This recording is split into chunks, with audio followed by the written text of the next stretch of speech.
الشیطان الرجیم بسم اللہ الرحمن الرحیم وبہ نستعین وهو خیر المعین صلی اللہ علی سیدنا محمد وآلہ الطاہرین۔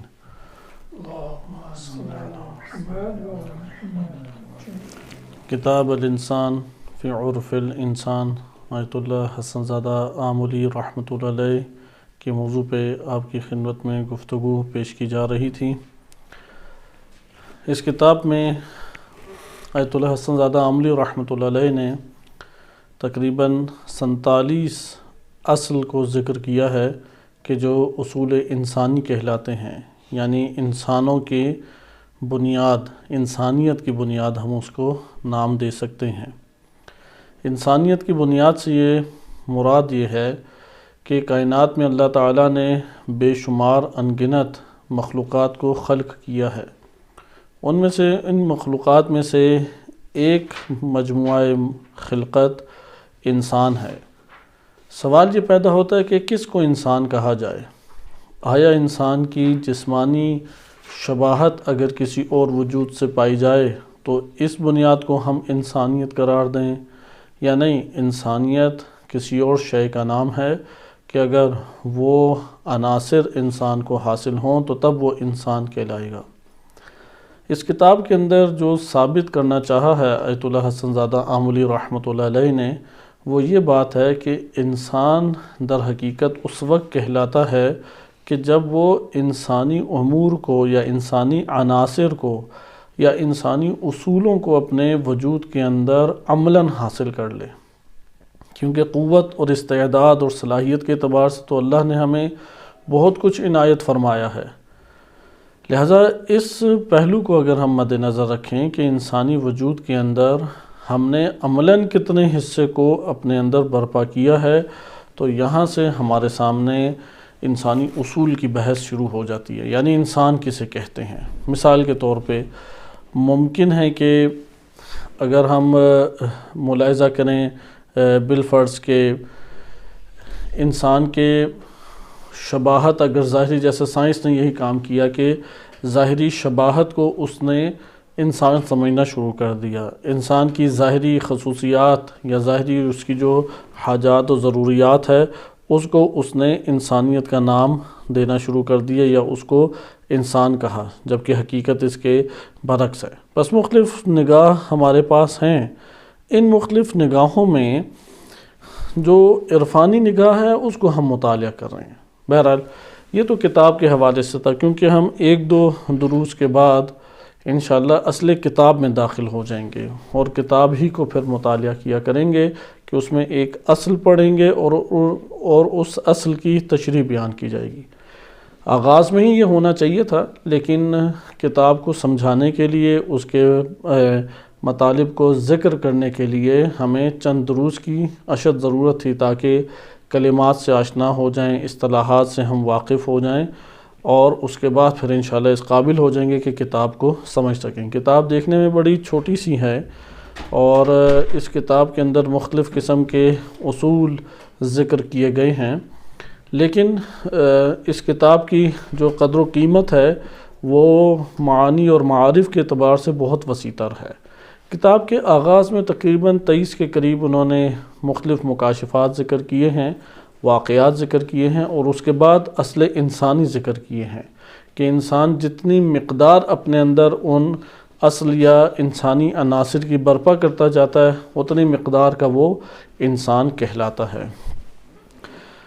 ہم یہاں پہ گزشتہ دروس سے اب اپنے گفتگو کو جوڑتے ہیں، کیونکہ یہاں تک تو آپ کے سامنے کتاب کا آپ کے سامنے ایک تعارف ہو گیا، کیونکہ وہ جو مکاشفات ہیں وہ ابھی ذکر نہیں کیے جا سکتے، بیان ہو جائیں گے لیکن وہ ایک کہانی کی مانند لگیں گے۔ جیسے بہت سارے واقعات آپ نے ائمہ اہل بیت علیہ السلام کے سنے ہوں گے، بہت سارے واقعات علماء کرام، اولیاء کرام کے آپ نے سنے ہوں گے، لہٰذا ہم ابھی واقعات کی طرف نہیں آتے۔ بعض اصول انسانی جب ہم پڑھیں گے تو اس کے بعد آپ کے لیے چیزیں روشن ہونا شروع ہو جائیں گی۔ آیت اللہ حسن زادہ آملی رحمۃ اللہ علیہ نے اپنے دوسری اصل میں، بس اصل ویسے کہتے ہیں جڑ کو، جڑ کے اوپر ایک درخت، ایک پودا وہ قائم ہوتا ہے۔ اگر جڑ متاثر ہو جائے پورا پودا متاثر ہو جائے گا، جڑ ہی نہ ہو تو درخت بھی نہیں ہوگا۔ اسی طریقے سے انسان ہے کہ انسان کا وجود وہ انسانیت کسی جڑ کے اوپر قائم ہے، تو ہم یہ کہہ سکتے ہیں کہ انسانی جڑیں، اصول انسانی یعنی انسانی جڑیں جن کے اوپر انسانیت قائم ہے، یہ نہیں ہے تو انسان بھی حقیقت میں نہیں ہے۔ دوسری اصل میں انہوں نے ایک بڑے اہم نقطے کی طرف اشارہ کیا ہے، اور اسی کی تشریح کے لیے ہمارا گزشتہ درس تھا کہ جس کا نام ہم نے عرفان حقیقی کا تعارف پڑھا۔ ایک ہمارے پاس ہے دانائی۔ دانائی سے مراد یہ ہوتا ہے کہ انسان عقل و فکر سے، علم و حکمت کے ذریعے سے اپنے پاس سرمایہ علم اور معلومات اکٹھا کرے۔ اس کو عرفان نہیں کہتے، حتیٰ کہ ہم جو گفتگو کر رہے ہیں اس کو عرفان نظری کے نام سے کہہ دیا جاتا ہے، وَإِلَّا حقیقت عرفان یہ بھی نہیں ہے۔ حقیقت عرفان کیا ہے؟ اسے کہتے ہیں ذوق، جو علمی اصطلاح ہے عرفاء کے نظر میں وہ ہے ذوق، ذوقی ہونا چاہیے نہ کہ علمی۔ دانائی نہیں بلکہ دارائی ہونا چاہیے۔ دارائی سے مراد یہ ہے کہ وہ چیز آپ کو حاصل ہو۔ دانائی کا مطلب ہوتا ہے یہ چیز میں نے سمجھی ہے، فہم اس کا میرے پاس موجود ہے، علمی طور پہ میرے پاس اس کی معلومات موجود ہیں۔ مثال کے طور پہ آپ اگر سائنسی دنیا میں چلے جائیں، معلومات حاصل کرتے ہیں، معلومات آپ کے پاس ہیں۔ علمی دنیا میں آپ آ جاتے ہیں، حوزہ جات علمیہ میں مختلف عربی ادبیات ہے، یا اسی طریقے سے آپ مثال کے طور پہ فلسفہ پڑھتے ہیں، عقلی علوم ہیں، نقلی علوم ہیں، یہ ساری کی ساری کہلاتی ہے دانائی۔ لیکن عرفان اس کے مد مقابل ہے۔ حتیٰ ہم عرفانی معلومات پڑھ رہے ہیں، عرفانی نظریات پڑھ رہے ہیں، یہ اپنی جگہ ایک اہمیت رکھتے ہیں، ہم یہ نہیں کہہ رہے کہ اس کی اہمیت نہیں ہے۔ کوئی یہ نہ سمجھے کہ ان چیزوں کی کوئی قدر و قیمت اور اہمیت نہیں ہے۔ مثلا ہم علم عقائد میں برہان اور استدلال پڑھتے ہیں، عقلی دلیلیں قائم کرتے ہیں، قرآن و روایات کے معانی کو سمجھتے ہیں، ان کی قیمت نہیں ہے، نہیں، ان کی بلا شک و شبہ قیمت ہے۔ آپ اس کے لیکن عرفان، ہم جب خالص عرفان کہتے ہیں تو اس سے مراد یہ ہے کہ انسان کا اپنے وجود میں ایک شے کو حاصل کرنا، یعنی ذوق سے اسے تعبیر کیا جاتا ہے۔ ذوق کی زبان بھی پھر جدا ہوتی ہے، یعنی ایک دفعہ ہمیں کہا جاتا ہے کہ یہ مثلا کھانا اس ذائقے کا ہے، معلومات دی جاتی ہیں۔ جب معلومات دی جاتی ہیں تو آپ کے بیان کا انداز بھی معلومات کے اعتبار سے اتنا ہی ہوگا جو معلومات ہیں، لیکن ایک دفعہ آپ خود کھاتے ہیں اور کھانے کے بعد جب آپ اس کا ایک تعارف کراتے ہیں، اسے کہیں گے زبان ذوقی، لسان ذوقی۔ لہذا لسان ذوقی بھی جدا ہے، جیسے کہ آپ نے عرفاء کے اشعار سنے ہوں گے، ان کے مختلف کلمات ہیں، اس حوالے سے مختلف ان کا تعارف ہے اللہ سبحانہ وتعالیٰ کا جو انہوں نے کرایا ہے، مختلف چیزیں ہیں کہ جو انشاءاللہ تعالیٰ آگے آئیں گی۔ یہ جو ذوق اور زبان ذوقی کو سمجھنا ہے یہ مہم ہے، کیونکہ انسان اس راہ میں انحراف بھی بہت جلدی حاصل کرتا ہے۔ اچھا، ہم ابھی اس پہلو کی طرف نہیں آتے، آگے انشاءاللہ تعالیٰ یہ مباحث آہستہ آہستہ آتے جائیں گے۔ یہ ہمارے پاس معلومات تقریباً کوئی 30-40 دروس ہمارے اس موضوع پہ ہو جائیں تو کچھ ہمیں خبر ہوگی کہ کیا عرفان کی معلومات ہیں۔ یعنی یہ توقع نہ ہم رکھیں کہ 1 یا 2 درس سن کے ہمارے پاس سارے عرفان کی معلومات آ جائیں، ایسا قطعاً نہیں ہے۔ کچھ معلومات آپ کو حاصل کرنے پڑیں گی یہ 30-40 دروس سن کے، اور بقیہ جو ہے خود ایک معنوی سفر اپنے اندر طے کرنے کی ضرورت ہے، یعنی ذکر اور فکر کے مرحلے اپنے اندر ایجاد انسان کرے۔ یہ تعارف اس لیے کرایا گیا تھا کہ ایسا نہ ہو کہ علمی طور پہ ہم بس جمع آوری معلومات کی کرتے جائیں اور اندر کی دنیا ہماری خالی ہو، جیسا کہ کثیر تعداد اسی طرح سے ماضی سے لے کے حال تک اسی طرح چلی آ رہی ہے۔ معلومات کا اپنے پاس ڈھیر اکٹھا کر لیتے ہیں، لیکن عمل کی دنیا میں آتے ہیں تو اپنے آپ کو سب سے پیچھے انسان پاتا ہے، عمل کی دنیا اس کے لیے اجاگر نہیں ہو پاتی۔ لہذا اب ہم اس کو اس طرح کہہ سکتے ہیں، ایک ہے عرفان کی معلومات، عرفانی اصطلاحات کا سمجھنا، عرفاء کی باتوں کا سمجھنا، یہ خود بھی ایک نو کمال ہے بلا شک و شبہ۔ اس کے بعد ہے کہ یہ جو عرفاء نے بیان کیا ہے وہ کس اساس کے اوپر ہے؟ وہ انہوں نے تجربہ دینی، ایک اندرونی سفر طے کیا ہے۔ یہ اندرونی سفر کیسے طے کیا ہے؟ جیسے آپ کہتے ہیں کہ عرفانی دستورات، عرفانی برنامہ یا استاد کامل مل جاتا ہے تو وہ استاد کی رہنمائی، کوئی بھی نام دے سکتے ہیں، یہ بھی معلومات ہی ہیں ایک نوع، لیکن اب یہ عملی معلومات ہیں۔ تیسرا عرفان ہے کہ ان نظریات اور ان عمل کو آپ نے باہم جوڑ کے خود سے اقدام کیا ہے، یہ حقیقی عرفان ہے۔ بس دوبارہ میں یہ عرض کر دوں، 3 چیزیں ہمارے پاس ہو گئیں۔ ایک عرفانی اصطلاحات کے ساتھ عرفانی نظریات ہیں، ہم اپنے دروس میں اسی کو زیادہ ڈسکس کریں گے۔ عرفانی اصطلاحات کے ساتھ عرفانی نظریات ہیں، ایک یہ ہو گیا، یہ اسے ہم ایک قسم کا فلسفہ عرفان کہہ سکتے ہیں۔ فلسفے سے مشابہ یہ گفتگو بن جاتی ہے، لیکن فلسفے سے زیادہ جاذب ہے۔ اس کے اندر بہت سارے ہمیں آیات روایات حل ہوتی ہوئی دکھائی دیتی ہیں، ہمیں اپنی زندگی کے بہت سارے امور حل ہوتے ہوئے دکھائی دیتے ہیں، لیکن اس کا نام ہے عرفان نظری، یعنی عرفانی اصطلاحات کے ساتھ عرفانی معانی کو ہم بیان کر رہے ہیں۔ اچھا، عرفان نظری نظریات کی دنیا ہے، افکار کی دنیا ہے۔ یہ افکار اور نظریات انسان کو گمراہی سے بڑے پیمانے پہ بچاتے ہیں، بہت سارے پیمانوں پہ انسان کے لیے نشاندہی کر دیتے ہیں کہ جہاں پہ انسان حق اور باطل کی، صحیح اور غلط کی تمیز نہیں کر پا رہا ہوتا۔ بہرحال اس کی اپنی قیمت ہے۔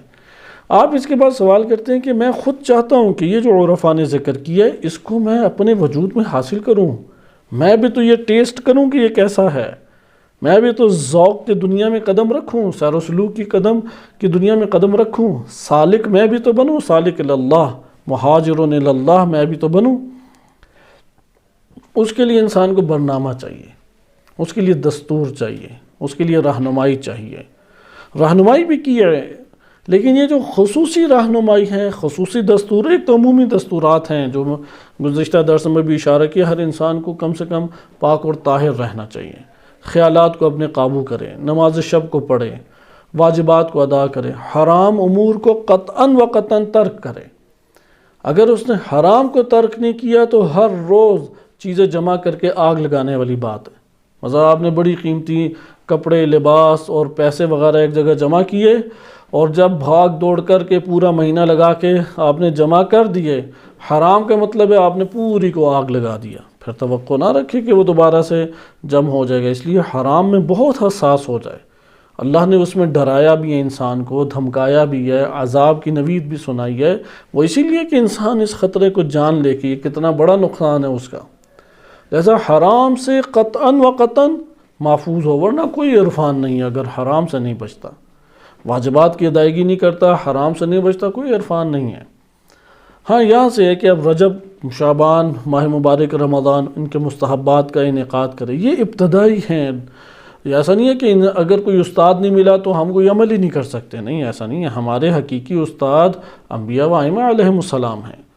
اگر کوئی سختی کے ساتھ ائمہ علیہم السلام کے دیے ہوئے فرامین کو اور ان کے بتائے ہوئے عملی طریقوں کو پکڑ لے، وہ تمام عرفا سے آگے نکل جائے گا، بلا شک و شبہ تمام عرفا سے آگے نکل جائے گا۔ اگر سختی سے، جسے کہتے ہیں نا کہ ایک ذرہ بھی وہ امام معصوم کے طریقوں سے ہٹ کے عمل نہ کرے۔ ہمارے بڑے بڑے فقہا گزرے ہیں، بڑی بڑی شخصیات گزری ہیں، عرفا میں بڑی شخصیات گزری ہیں کہ جن کے استاد نہیں تھے، اگرچہ بہت قلیل ہیں یہ، جن کے استاد کے بغیر جو ایک مقام پہ پہنچے، یہ 100 میں 1-2 ہی ہیں۔ استاد کا ہونا ضروری، اور حقیقی استاد بھی عرفان تشیع میں ہمارے تمام بزرگان نے یہ بات لکھی ہے، حقیقی استاد امام معصوم علیہ السلام ہے۔ توسل ان سے کریں، ان سے ایک تعلق قائم کریں، انسان آگے بڑھتا چلا جاتا ہے۔ خلاصہ کلام کہ 3 ہمارے پاس چیزیں آ گئیں۔ ایک ہمارے پاس ہو گیا عرفان نظری جو ہماری گفتگو کا محور رہے گا۔ نمبر 2، دستورات عرفانی و برنامہ عرفانی، رہنمائی عرفانی عمل کے اعتبار سے، اسے عرفان عملی بھی کہتے ہیں، لیکن یہ بھی چونکہ معلومات ہیں فقط، اس لیے یہ بھی معلومات ہو جائیں گی عرفان عملی کی معلومات۔ یہ بھی صرف معلومات ہی ہیں، نظری کی مانند قریب، بس ایک مرحلہ آگے چلا گیا کہ اب یہ عمل کی معلومات لے رہے۔ نمبر 3، ان نظریات عرفانی کو لے کے اور معلومات عرفانی عملی کو لے کے، دستورات عرفانی عملی کو لے کے عمل کی وادی میں قدم رکھ دے۔ جب وہ عمل کی وادی میں قدم رکھے گا، اس کو کہتے ہیں کہ عرفان حقیقی۔ اگر عمل کی وادی میں قدم نہ رکھے تو یہ پھر عرفان اس نے نہ پڑھا، یہ تو عرفان اس کے لیے نہ ہوا، پھر اس نے اپنی گفتگو کا نام بس عرفان رکھ دیا، وَإِلَّا عرفان نہیں ہے۔ اچھا، اب جب عمل کی وادی میں قدم رکھے گا پھر مراحل ہیں۔ عرفان کہاں سے عمل کی وادی میں شروع ہوگا؟ عرفان کے جو آغاز کی تعلیمات ہیں، عرفانی جو ذوقی تعلیمات ہیں، وہ الہامات و مکاشفات کے اوپر مشتمل ہیں۔ الہامات اور مکاشفات وہ انسان کو بعض جہات سے ہوتے رہتے ہیں اور بعض کو انسان نے خود حاصل کرنا ہے، وہ اس کے عمل پہ موقوف ہے۔ جتنا عمل خالص اور جتنا باطن طاہر اور پاکیزہ، اتنی الہی تعلیمات و الہامی تعلیمات اللہ سبحانہ وتعالیٰ کی طرف سے اس کے لیے آشکار ہوں گی، وہ احساس کرے گا چیزوں کا۔ پھر وہ تجربات ہیں جو سالک اور عمل کی دنیا میں چلنے والوں نے اپنے ذکر کی۔ مثلا آپ شہداء سے مختلف انٹرویو جو جہاد کی دنیا کے ہیں اور اس میں وہ ڈٹے رہے، اور جو شہید ان کے سامنے ہوئے ہیں اور ان سے جو ان کی گفتگو ہوئی، آپ وہ انٹرویو سنیں تو آپ کو پتہ لگ جائے گا کہ میدان جہاد اور اس کے اندر جو خالص بنیادوں کے ساتھ ایک مجاہد آیا ہوتا ہے اس کے کیا احساسات ہوتے ہیں۔ اس طرح علم کی دنیا میں جیسے شہید مطہر رحمۃ اللہ علیہ نے اپنا واقعہ خود بیان کیا ہے کہ میں ایک دن تنہائی میں سوچتا رہا کہ اگر میں حوض علمیہ میں نہ ہوتا، کیونکہ کافی ذہین تھے اور عقلی طور پہ بڑے قوی شخصیت تھیں، تو کہتے کیا ہوتا؟ پھر میں نے سوچا شاید میں ڈاکٹر ہوتا تو ہاں گاڑی مال گھر ممکن ہے میرے پاس ہوتا۔ تو پھر کہتے ہیں کہ میں نے اس تصور سے وحشت کھائی کہ شکر اللہ کا ادا کیا ڈاکٹر نہیں ہوں، کیونکہ میرے پاس یہ معلومات توحید کی ہوتی جو ابھی ہیں، میں ان علماء سے فیض حاصل کر جاتا جن سے میں نے فیض حاصل کیا اور ان کی زیارت کی، ان کے محضر میں بیٹھا۔ کیا اس طریقے سے مجھ کو دین کی خدمت کرنے کے لیے موقع میسر آتا؟ وہ جو دین نے عزت عطا کیا وہ مجھے میسر آتی؟ کہتے ہیں میں نے انجینئر بن کے سوچا تو محدود زندگی، ڈاکٹر بن کے سوچا، تاجر بن کے سوچا، تو ان سب میں مجھے سب سے بہترین جو لگا، اگرچہ میرے لیے کیونکہ غربت ان کے گھر میں بہت زیادہ تھی تو ان کو بہت زیادہ برداشت کرنا پڑا، یعنی 3 یا 4 دفعہ تو ایسا ہوا کہ وہ حوض علمیہ میں ہیں اور ان کے پیچھے گھر میں مالک مکان نے سارا سامان اٹھا کے باہر پھینک دیا اور گھر سے باہر نکال دیا کہ وہ گھر کا کرایہ نہیں دے سکے، اور 3-4 دن کا سفر طے کر کے گھر پہنچے تو وہ 3-4 دن سے کھلے آسمان تلے ان کا پورا خانوادہ اور گھرانہ بیٹھا ہوا تھا۔ تو اس سختی میں شہید مطہر رحمۃ اللہ علیہ پڑھے ہیں، تو انہوں نے کہا کہ میں نے آخر میں سجدے میں سر رکھ دیا اور اللہ کا شکر ادا کیا کہ پروردگار تو نے اس چیز میں مجھے مشغول رکھا جسے تو نے پسند کیا ہے اپنے عبد کے لیے، جسے سب سے بالا مقام تو نے دیا ہے۔ علم الانسان ما لم یعلم، یعنی نطفے سے خلق ہوا جو نجس قطرہ تھا، اور تعلیم الہی کا مقام کے اوپر اللہ نے انہیں پہنچایا۔ لہٰذا یہ انسانوں کی حقیقت ہے۔ ہم کسب علم کریں، جیسا کہ نبی صلی اللہ علیہ وسلم سے ایک روایت وارد ہوئی ہے اور متعدد کتب میں یہ حدیث ہے کہ الدنیا ملعونۃ، دنیا کے اوپر لعنت کی گئی ہے، الدنیا ملعونۃ۔ اچھا، یہ جو دنیا ملعون ہے انسان کے لیے پہلی بات ہے کہ یہی تاجوار کہ دنیا کے ملعون ہونے سے کیا مراد ہے۔ پھر روایت آگے کہتی ہے جو اس کے اندر ہے وہ بھی ملعون ہیں، یعنی جو اس دنیا کے اندر ہیں وہ سارے بھی کیا ہیں؟ ملعون، سوائے 3 بندوں کے۔ دنیا کے اوپر لعنت کی گئی ہے، اور جو کوئی دنیا کے اندر ہے اس پر بھی لعنت کی گئی سوائے 3 کے۔ پہلا ہے عالماً او متعلماً، دوسرا ہے کہ طالب علم ہو، علم حاصل کرے۔ حوزہ جات یا یونیورسٹیز یا مدرسے یا اکیڈمی یا اسکول یہ نہیں مراد، ممکن ہے کہ تاجر ہو لیکن درس کسی عالم کا سنتا ہے، قرآن پہ غور و فکر کرتا ہے، حدیث پہ غور و فکر کرتا ہے، علم لے رہا ہے۔ ممکن ہے کہ ریڑھی لگاتا ہو، ممکن ہے کہ بڑے ایک سیٹ کے اوپر بیٹھا ہو، منصبدار ہو، اقتدار میں ہو، سیاستدان ہو، عام ورکر ہو، مختلف طرح کے شعبہ جات ہیں اس پوری دنیا میں، لیکن اس نے اپنے لیے ایک وقت رکھا ہوا ہے کہ میں نے کسب علم کرنا، اسے کہتے ہیں متعلماً۔ اور تیسرا ذاکرن للہ تعالی، اللہ سبحانہ و تعالیٰ کا ذاکر ذکر کرے، ذکر یعنی قلبی توجہ کرے۔ یہ 3 واحد ہیں جن کی پر لعنت نہیں کی گئی۔ اگر ایک بندہ مثلا حوزہ جات علمیہ میں ہی پڑھے، وہ نہ عالم بنتا ہے نہ طالب علم بننے پہ، اسے بس یہ فکر ہے کہ میں نے اس منصب کو حاصل کرنا ہے، اس کتاب کو ختم کرنا ہے، اور کوئی پیچھے اس کے خاص قصد اور ارادہ اور نیت نہیں ہے، خطرے میں ہے یہ طالب علم بھی۔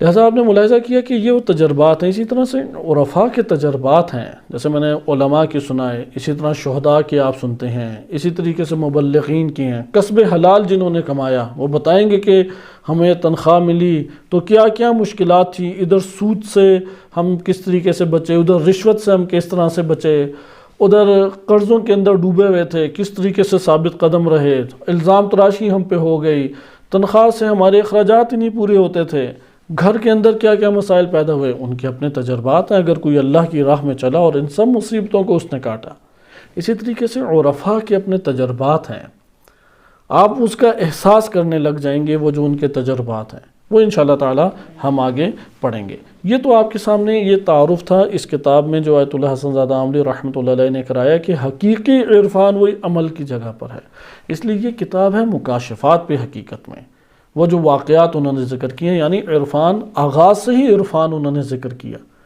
اور اس کو ذکر کرنے کے بعد عملی عرفان کو بالفاظ دیگر اپنے تجربات کو ذکر کرنے کے بعد، آغاز سزادہ عملی کے تجربات ذکر کرنے کے بعد انہوں نے وہ لکھا کہ یہ ان سے میری مراد کیا ہے۔ مثال کے طور پہ میں نے جہنم کو دیکھا اور پھر مجھے پتہ لگا کہ رؤیت جہنم اور بروز جہنم میں فرق ہے، اور برزت الجحیم، قرآن کی آیت ہے نا کہ جو جحیم ہے وہ بارز ہو جائے گی، کر دی جائے گی، تو رؤیت میں اور بروز میں کیا فرق ہے؟ اب یہ جو انہوں نے دیکھا، کیسے دیکھا، کیا دیکھا، اس کی تشریح کو جاننے کے لیے یہ 47 اصل پڑھنا ضروری ہیں، اور ہم ابھی پہلے اصل کو ہی پڑھ رہے ہیں۔ یہ سارے کے سارے جو آپ کی خدمت میں دروس بیان کی جا رہے ہیں، ابھی یہ پہلے اور دوسرے اصل سے ہی مربوط ہیں، کہ انشاءاللہ تعالیٰ یہ 1-2 درسوں میں ہماری بحث ختم ہوگی تو پھر ہم وہ فارسی کا حصہ بھی پڑھیں گے کہ جو انہوں نے ذکر کیا، اور پھر اسی اثناء میں ایک مرحلے میں پہنچ کے ہم وہ مکاشفات ان کے مطالعہ کریں گے تو وہ آپ کے لیے روشن ہوں گے، کیونکہ تجربات انسان میں بڑا حوصلہ پیدا کرتے ہیں، رہنمائی پیدا کرتے ہیں۔ جیسے میں نے ابھی شہید مطہری کا واقعہ سنا ہے، ہمارے بزرگ علماء کے تو اس سے بھی زیادہ واقعات موجود ہیں، یا اسی طریقے سے شہداء کے واقعات ہیں، یا اسی طرح سے جس نے کسب حلال کیا، کسب حلال کرتے ہوئے یہ ذمہ داری اس نے پوری کی، کس طریقے سے پوری کی۔ مثلا پاکستان نے ایٹم بم بنایا اور عبد القدیر خان، خدا ان کے پر رحمت نازل فرمائے، انہوں نے پوری قوم کی خدمت انجام دی، انہوں نے اپنے، ہر پاکستانی سننا چاہتا ہے کیسے انہوں نے یہ کارنامہ انجام دیا، سنتے ہیں، جاننا چاہتا ہے، پھر حوصلہ پیدا ہوتا ہے، حب الوطنی کی طرف انسان جاتا ہے۔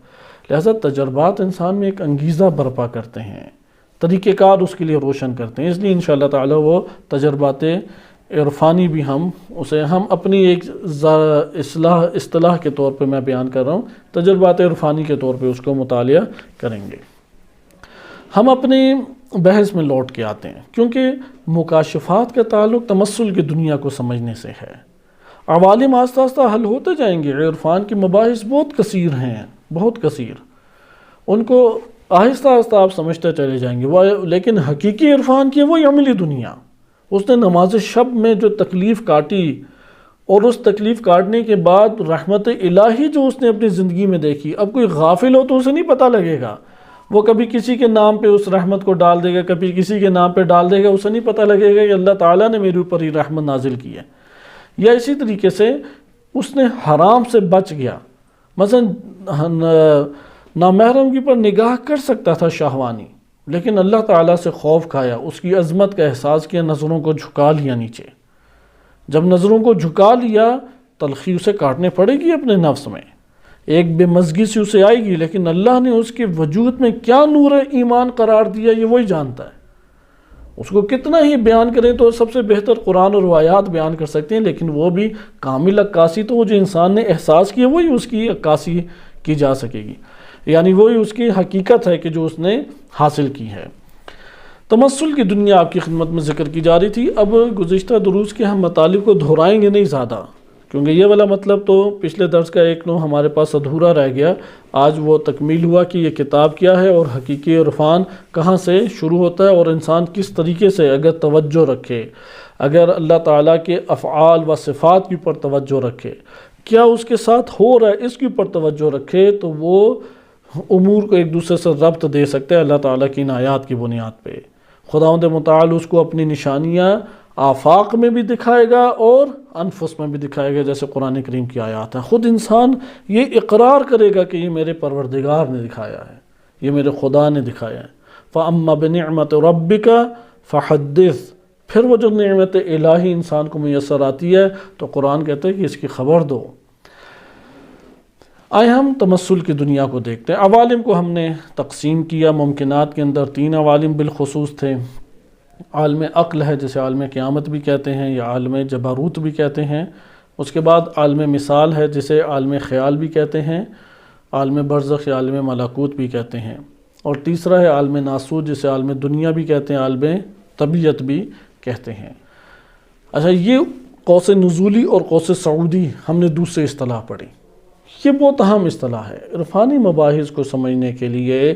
قوس نزولی اور صعودی کی، قوس صعودی، اس اصطلاح کو بہت دقت سے لینا، کیونکہ عرفانی مطالب اسی کے ذریعے سے زیادہ بیان ہوں گے۔ مثلا قرآن کریم نازل ہوا، اب یہ منزل نزول کی منزل کے اوپر آیا، جہاں سے نازل ہوا تھا اس مرتبے پہ کیا تھا، پھر دوسرے مرتبے پہ کیا ہے۔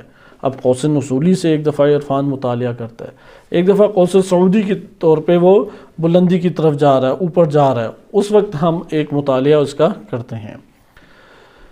یہاں پہ صرف ایک میں جملہ بول کے آگے بڑھتا ہوں، کیونکہ آج ہم نے قرآن کریم کی آیات سے حقیقت میں استفادہ کرنا ہے۔ میں چند واقعات مزید آپ کے سامنے بیان کروں گا، جو گزشتہ درس میں امیر المومنین علیہ السلام کا ایک واقعہ ترک کر دیا تھا، اسے مکمل کریں گے، اور اسی سے منسلک چند اور دیگر چیزوں کو حل کریں گے، اور پھر یہ والا موضوع ہمارا چلتا رہے گا۔ اعمال انسانی متمثل ہوتے ہیں انسان کے سامنے، اعمال انسانی کیسے متمثل ہوتے ہیں، وہ جملہ کیا ہے؟ وہ جملہ یہ ہے، یعنی یہ نیا ہمارے لیے جملہ ہے۔ ہم بہت زیادہ نکات نہیں اپنے درس میں پڑھیں گے، نکات ہمارے 2-3 ہی ہوں گے۔ ان 2-3 نکات کو سمجھانے کے لیے کئی مثالیں دی جائیں گی، کبھی قرآنی آیات سے، کبھی روایات سے، کبھی واقع سے۔ اس لیے آپ نے یہ ذہن نشین کرنا ہے کہ ہمارا مقصد ایک ہی درس میں کوئی 8-10 انبار نہیں لگانا، معانی کا کچھ بھی نہیں ہاتھ میں آئے گا۔ لیکن یہ بھی نہ کریں کہ پچھلا درس نہیں سنا ہوا تو وہ درس کی تفصیلات، اس معنی کی تفصیلات پچھلے درس میں ہیں، اب نئے درس میں ایک اور معنی کو ذکر کر دیا گیا۔ اب کسی کے لیے یہ آج کے درس کا یہ معنی حل نہیں ہوگا، کیونکہ قوس صعودی اور قوس نزولی پیچھے گزر چکا ہے۔ عوالم کو 3-4 دروس میں بیان کیا گیا، اس کی تشریح تو انشاءاللہ آگے تفصیل کے ساتھ آئے گی۔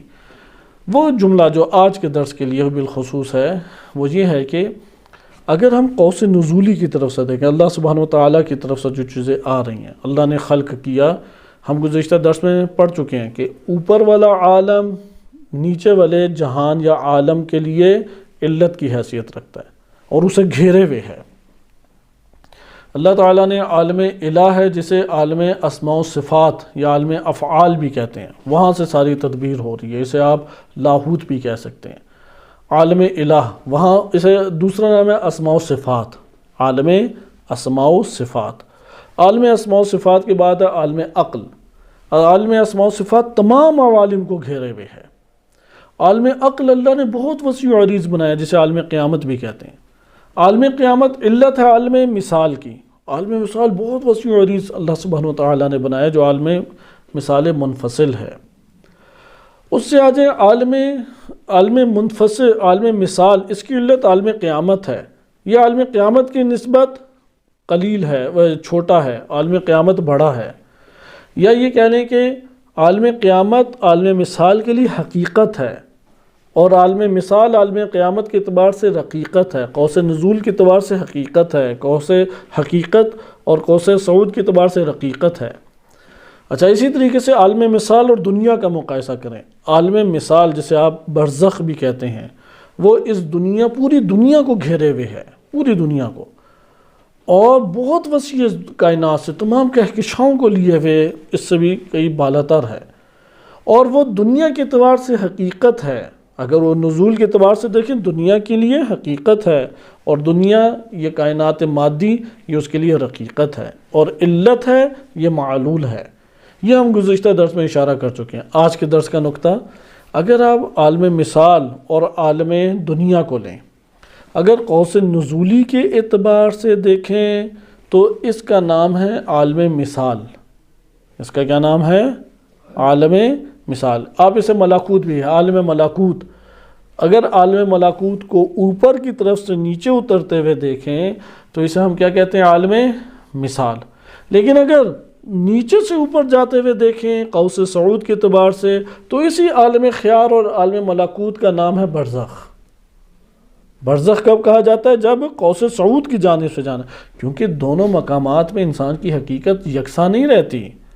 جب وہ اوپر سے نیچے اتر رہا ہے اور انسان عالم مثال میں ہے تو وہاں پہ بھی اس کی حقیقت موجود ہے، لیکن وہاں پہ ابھی اسے کوئی عمل صادر نہیں ہوا، ابھی اس کے ساتھ کسی گناہ کا تعلق نہیں جڑا، ابھی اس کے ساتھ کسی ثواب کا تعلق نہیں جڑا۔ لیکن اب جب قوس صعود میں ہے تو اسے برپا کر چکا ہے ہر شے کو، اب اس کا سامنا کرے گا، اب اسے وابستہ ہوگا۔ لہذا آپ دونوں مقامات کے نتائج الگ ہیں، ہم اسے تفصیل سے اسی عنوان سے پڑھیں گے آگے۔ لیکن یہ چھوٹے چھوٹے جملات ذہن کو سازگار بھی رہنا چاہیے اور ذہنی معلومات اس سے ہمارے ذہن میں بھی محفوظ ہونی چاہیے تاکہ یہ اصطلاحات ہمیں آگے تنگ نہ کریں۔ بس میں دوبارہ یہ جملہ بول کے تمثلات کی طرف آ جاتا ہوں۔ اگر آپ عالم نزول قوس نزول کی طرف سے دیکھیں تو عالم ملاکوت کو کیا کہتے ہیں؟ عالم مثال یا عالم خیال؟ عالم مثال کہتے ہیں۔ لیکن اگر قوس صعود کی طرف سے دیکھیں تو اسی عالم ملاکوت کو کیا کہتے ہیں؟ برزخ کہتے ہیں یا قبر کہتے ہیں۔ صحیح ہے، برزخ یا قبر کہتے ہیں۔ عالم مثال دو حصوں میں تقسیم تھی، ایک عالم منفصل ہے اور ایک متصل ہے۔ متصل وہی جو قوت خیال ہمارے وجود میں ہے، نفس سے متصل، میرے اور آپ کے نفس کے ساتھ وہ جڑی ہوئی ہے، متصل ہے۔ اور اس کے مد مقابل، اس متصل کے مد مقابل کیا ہے؟ عالم منفصل۔ عالم منفصل میرے نفس سے باہر ہے، ہمارے انسان کے نفس سے باہر ہے، انسان کے نفس سے باہر ایک جہان ہے، وہ ایک کائنات ہے۔ کیا فرق ہے عالم مادہ اور عالم مثال میں؟ اس کو ہم ایک حد تک پڑھ چکے ہیں۔ عالم مادہ میں مادہ بھی ہے اور شکل شمائل بھی ہیں۔ مادہ سے مراد یہ والا مٹیریل نہیں ہے کہ جو آپ لکڑی، جسم اور اس طرح کا لیتے ہیں۔ ہوتا ہے نا کہ یہ چیز جو ہے مثلا دیوار کا اپنا مادہ ہے، پانی کا اپنا مادہ ہے، آگ کا اپنا مادہ ہے، میرے جسم کا اپنا مادہ، یہ مادہ مراد نہیں ہے۔ مادے سے ہماری ادھر مراد یہ ہے کہ اولین صلاحیت، یہ صورت اختیار کرنے کی صلاحیت۔ ہر شے تمام کے تمام صورتیں اختیار نہیں کر سکتی۔ مثلا ایک لکڑی ہے، یہ لکڑی اس دنیا میں کتنی صورتوں کو اختیار کرنے کی صلاحیت رکھتی ہے۔ آپ کہیں گے یہ راکھ بن سکتی ہے، آپ کہیں گے کہ یہ آگ کا انگارہ بن سکتا ہے، آپ کہیں گے یہ کوئلہ بن سکتا ہے، یہ میز بن سکتی ہے، یہ کرسی بن سکتی ہے، یہ ستون بن سکتا ہے، وغیرہ وغیرہ۔ یہ ساری صلاحیتیں اس لکڑی میں ہیں۔ یہ جو صلاحیت ہے اس کی مختلف صورتوں میں بننے کی، اس کو آپ کیا نام دے دیتے ہیں علمی دنیا میں؟ مادہ۔ انسان کیا کیا بن سکتا ہے؟ ابھی میں نے لکڑی کی مثال دی، پانی کو دیکھ لیں، پانی کیا کیا بن سکتا ہے؟ آپ کہیں سالن بھی بن سکتا ہے، دودھ بھی بن سکتا ہے، ملک شیک بھی بن سکتا ہے، اچھا گندا پانی بھی بن سکتا ہے، فلاں فلاں مشروبات اس سے بن سکتے ہیں، فلاں فلاں اس کے برف بن سکتا ہے۔ اب اس کے اندر یہ صلاحیت پانی کے اندر نہ ہوتی تو وہ یہ ساری چیزوں کی صورتیں اختیار کرتا؟ پانی نہ کرتا، عقل واضح طور پہ کہتی ہے۔ بس اس کائنات میں مادہ بھی ہے اور صورت بھی ہے، درست ہے؟ اچھا یہاں پہ ہمارے پاس مادے کی اگر تعبیر آپ یہ والی لیتے ہیں مادی طور پہ بھی، جو آگ کے ایٹمز اور عناصر کو طور پہ، اسے بھی جسم کے طور پہ بھی لے سکتے ہیں، صحیح ہے؟ لیکن آپ اسے وسیع تر، جو میں نے مانا ابھی مادہ کا کہ یہ وسیع تر ہو جاتا ہے، یہ تمام کے تمام اجسام کو شامل ہو جاتا ہے۔ بس ہمارے پاس مادے کی دو تعبیرات فی الحال آ گئیں۔ یہ علوم اصطلاحات میں بند ہے، جس کی اصطلاحات کا دائرہ جتنا وسیع ہوگا اتنے علوم کو وہ سمجھ سکتا ہے۔ بس ایک دفعہ آپ مادہ کہتے ہیں بے معنی میٹر، یعنی یہ جو اجسام ہیں، ان اجسام جس چیز سے تشکیل پائے ہیں اس کو کیا کہتے ہیں آپ؟ مادہ. یہ بھی معنی ہو سکتا ہے. یہ مادہ وزن دار بن جاتا ہے، یہ بھی ہماری مراد ہے. لیکن ایک دفعہ مادہ کیا ہے جو مختلف صورتوں میں ڈھل سکتا ہے، مختلف صورتوں میں ڈھل سکتا ہے. یہ بھی ایک دفعہ مادہ مراد ہماری ہو سکتا ہے. آپ نے ان دو مادوں کو پڑھ لیا. جو ہمارے پاس اس دنیا کے اندر اجسام ہیں وہ خاص صورتوں کو اختیار کر سکتے ہیں، تمام صورتوں کو اختیار نہیں کر سکتے. مثال کے طور پہ برف آگ کی صورت اختیار کر سکتی ہے؟ برف آگ کی صورت اختیار نہیں کر سکتی. اچھا، اسی طریقے سے برف لوہا بن سکتی ہے؟ آپ کہیں گے لوہا نہیں بن سکتی، تمام صلاحیتیں نہیں ہیں. بس آپ نے اس کے اوپر یہ فلسفی ایک انداز بن جاتا ہے، لیکن خود انشاءاللہ غور کرے. بس مادہ ایک دفعہ میٹر کے معنی میں آتا ہے، اور مادہ ایک مرتبہ صلاحیت کے معنی میں آ رہا ہے، آغاز، صلاحیت. مثال کے طور پہ نطفہ ہے، یہ نطفہ علقہ بننے کی صلاحیت رکھتا تھا. یعنی قرآن کریم کی آیت ہے، سورہ مومنون آیت نمبر 14، کہ یہ نطفہ ہے پانی کا ایک قطرہ جس کے اندر سبزی ہے، پھل ہے، گوشت ہے، اور اس طرح کے کئی عناصر سے ایک نطفہ بن گیا. یہ نطفہ چبائے ہوئے گوشت کی مانند جمع ہوا خون بنتا ہے، پھر اس سے چبائے ہوا گوشت کی مانند بنتا ہے، پھر اسی کے اندر دل بن جاتا ہے.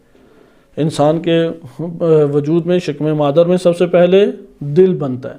دل کے ساتھ ساتھ ممکن ہے مثلا آنکھ بن گئی. اب وہ مینڈک کی طرح چھوٹا سا ایک نظر آ، مینڈک کے بچوں کی طرح نظر آ رہا ہے.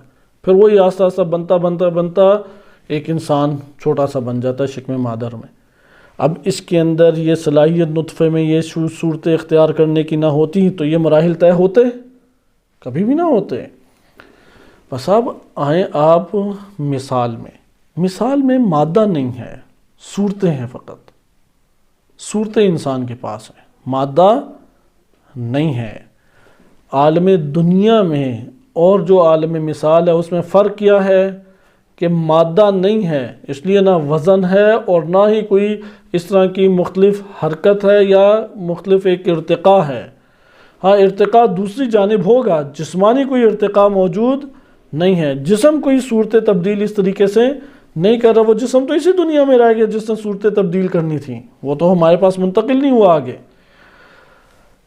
صورتیں عالم مثال میں ہیں. عالم مثال کو ہم نے دو حصوں میں تقسیم کیا، ایک متصل ہے اور ایک منفصل ہے. یہاں پہ اب اس نقطے کی طرف آ جائیں، اس کو تشریح انشاءاللہ اب بس ادھر اس کو ہم کلوز کرتے ہیں، اتنے حصے کو. آگے ہم دوبارہ اسے پڑھیں گے، یہی والی باتیں دوبارہ پڑھیں گے. یعنی عرفان کیا کہتا ہے کہ روح کب آئی، روح کیسے پیوست ہوئی، روح کو کیسے تدبیر کیا جا رہا ہے. عرفان کی بڑی خوبصورت یہ مباحث ہیں. اس دنیا کے اندر کس طریقے سے انسان نشوونما پاتا ہے، کون انسان کو نشوونما دے رہا ہے. شکم مادر میں بچہ حرکت کرتا ہے، کیسے کر رہا ہے؟ ماں کے ارادے سے تو نہیں کرتا، ماں کے اپنے نیت سے بھی نہیں کرتا، ماں کے خود اختیار میں بھی یہ نہیں ہے. بچہ جو کون حرکت دے رہا ہے اسے؟ کوئی ذات تو ہے. کیا کشش ثقل دے رہی ہے؟ گریوٹی تو زمین کی نہیں اسے حرکت دے رہی، کوئی آسمان سے حرکت ہے. عرفان بتائے گا کہ کون حرکت دے رہا ہے، کس طریقے سے حرکت دے رہا ہے. اس لیے ہم ابھی مادے کی دنیا کو اور دنیا کے ادھر سمپل جو ابتدا میں ہمیں یاد کرنے کی ضرورت ہے وہ صرف اتنا ہے کہ اس دنیا میں صورت ہے اور وزن بھی ہے. مادے کا وزن بھی ہے اور صورت بھی ہے، درست ہے. اگلا جو ہمارے پاس مثال ہے، عالم مثال، چاہے وہ مثال منفصل ہو یعنی جہان برزخ ہو، یا انسان کے پاس جو قوت خیال ہے، ہر دو جگہ پہ صورت و شکل و شمائل ہیں لیکن مادہ نہیں ہے، شکل و شمائل ہیں. ہم عالم مثال متصل کو زیادہ ہم نے اپنے دروس میں ڈسکس کیا، ابھی منفصل کو نہیں چھیڑیں گے، کیونکہ منفصل کو جب ہم بحث کو انشاءاللہ آپ کی خدمت میں بیان کریں گے تو پھر آئے گا کرسی کیا ہے، کرسی السماوات والارض، لوح کیا ہے، قلم کیا ہے، لوح محفوظ کیا ہے، کتاب مبین کیا ہے. وہ ساری چیزیں پھر برزخ منفصل اور اس کے ذیل میں آ جاتی ہیں. ہم خیال متصل کو دیکھ رہے تھے. خیال متصل کے لیے ہم نے ایک صفت کا نام دیا تھا، وہ کیا ہے؟ یہ بڑی فلم ساز ہے، معنی کو کیا کرتی ہے؟ صورت دیتی ہے۔ اسے بہت ذہن نشین کریں، اس سے آپ کے لیے اپنے بہت سارے مسائل حل ہونا شروع ہو جائیں گے۔ آپ خواب میں کوئی چیزیں دیکھتے ہیں، خیال جو ابھر کے آتا ہے، آپ کہیں گے کیوں یہ خیال ابھر کے آیا، اس نے یہ خیال کیسے یہ والی شکل کس طرح سے مجھے بتلا دی؟ آپ کہیں گے پیچھے عنصر کی کچھ اور ہے۔ ہم ابھی وہ پچھلی گفتگو نہیں دہراتے ہیں، صرف اتنا ہے کہ وہ تصویر کھینچنی ہے اس نے۔ خیال کیا کرتا ہے؟ صرف صورت کشی کرتا ہے اور ایک فلم انڈسٹری کی مانند ہے، فلم سازی کرتا ہے، بس ملاتا ہے تصویروں کو، تصویر بھی بناتا ہے، ملاتا بھی ہے۔ ہم یہاں پہ ایک اور عنصر چھیڑنے کی ضرورت ہے، لیکن آگے کے دروس میں یہ فلم بنا کے روشن کام کرتا ہے، اسے کہتے ہیں حصے مشترک۔ حصے مشترک ایک اصطلاح ہے، باطنی ایک صلاحیت ہے انسان کی۔ فلم بناتا ہے جب یا تصویر اتارتا ہے جب قوت خیال، حصے مشترک کے حوالے کر دیتا ہے۔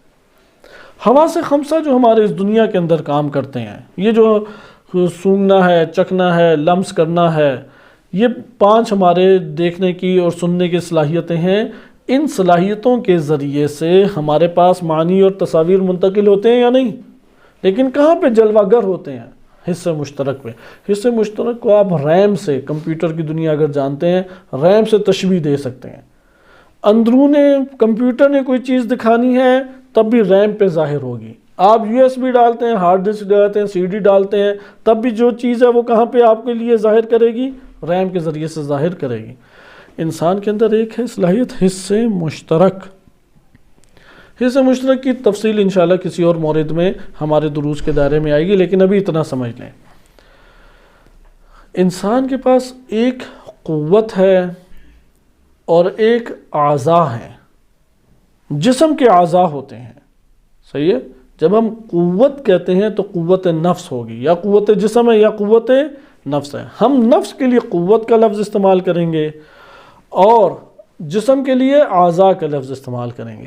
نفس کے پاس اللہ نے قوتوں میں سے ایک قوت حواس خمسہ رکھی ہے۔ عرفان میں حواس خمسہ انسان کے 2 طرح کے ہیں۔ یہ اسی ادھر ہی آپ یہ مقدمہ حل کر لیں، آگے اس کے نتائج بہت بڑے پیمانے پہ ہیں۔ حواس خمسہ عرفان کی دنیا میں 2 طرح کے ہیں۔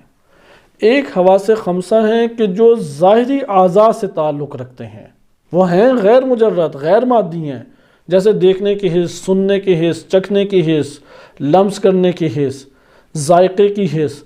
یہ حواس جو ہیں، میڈیکل سائنس بھی ابھی تک کوئی خاص فیصلہ نہیں کر سکی کہ یہ جسم کے اندر ہیں یہ حواس، سینسز، یا جسم سے باہر ہیں، کیونکہ بچہ جب پیدا ہوتا ہے اس کی 5 سینسز فوراً نہیں کام کر رہی ہوتی، وقتاً فوقتاً کام کرتی ہیں۔ مثلا وہ سب سے پہلے دیکھنے کی حس کو آن ہوتی ہے، اس کے لیے فعال ہوتی ہے، متحرک ہوتی ہے۔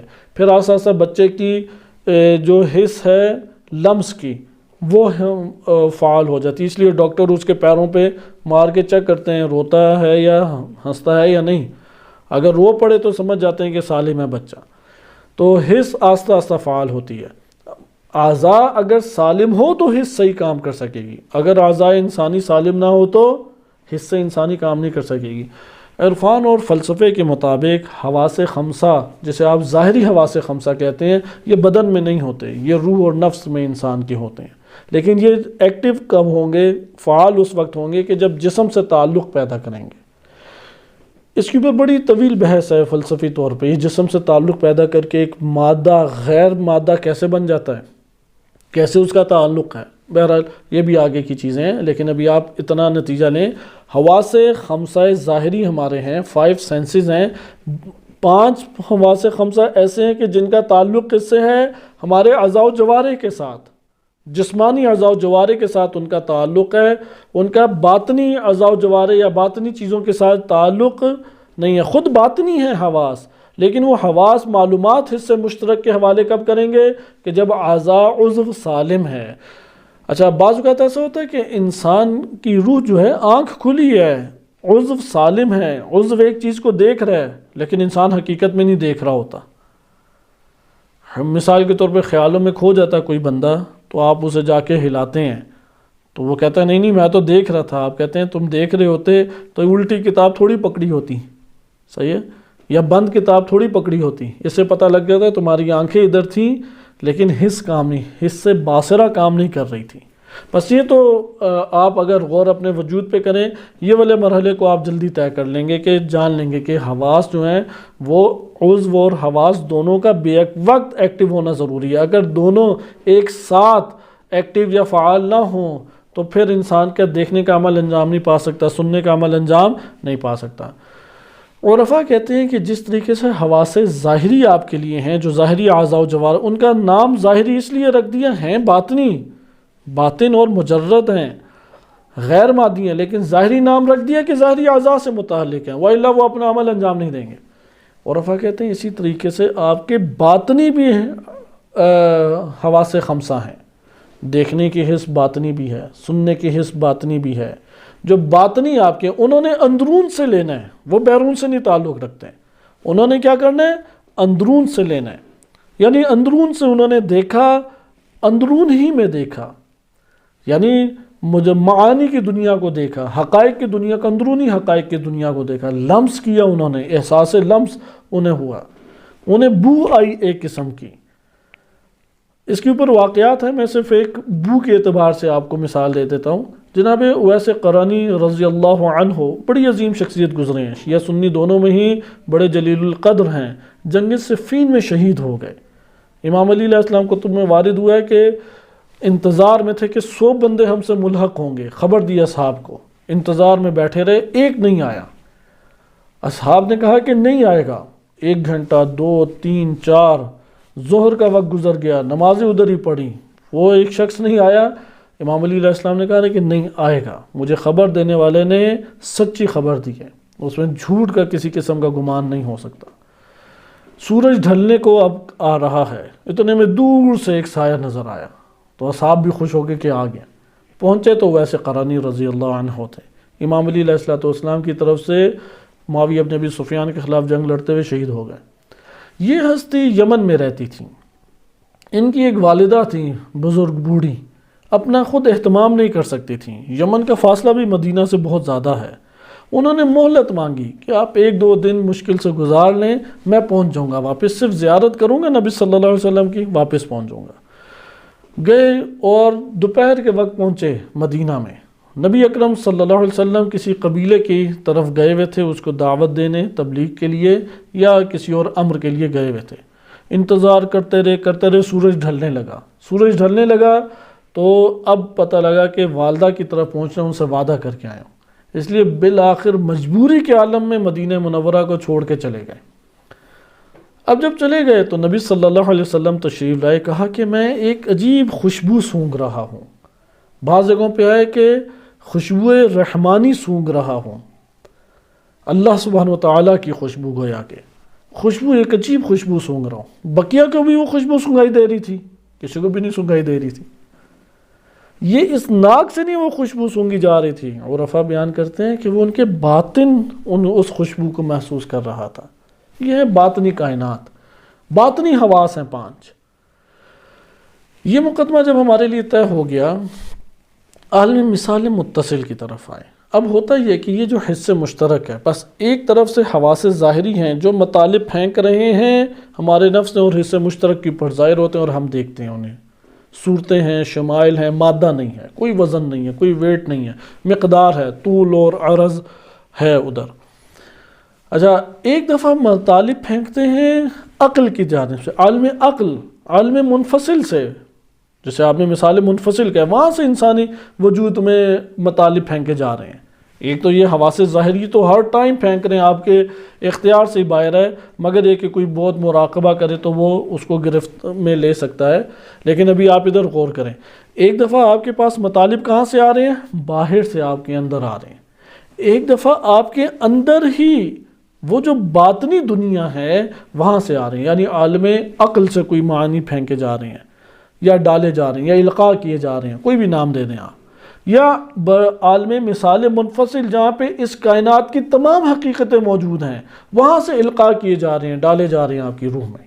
بس دونوں طرف سے آ رہے ہیں یا نہیں؟ قوت خیال ہماری کیا کر رہی ہے؟ قوت خیال اس کو تصویر کر کے آپ کے سامنے پیش کر رہی ہے، اس کی کیا کر رہی ہے؟ صورت گری کر رہی ہے، تصویر کشی کر رہی ہے اس کی۔ اس کو ہم کہتے ہیں خیال متصل۔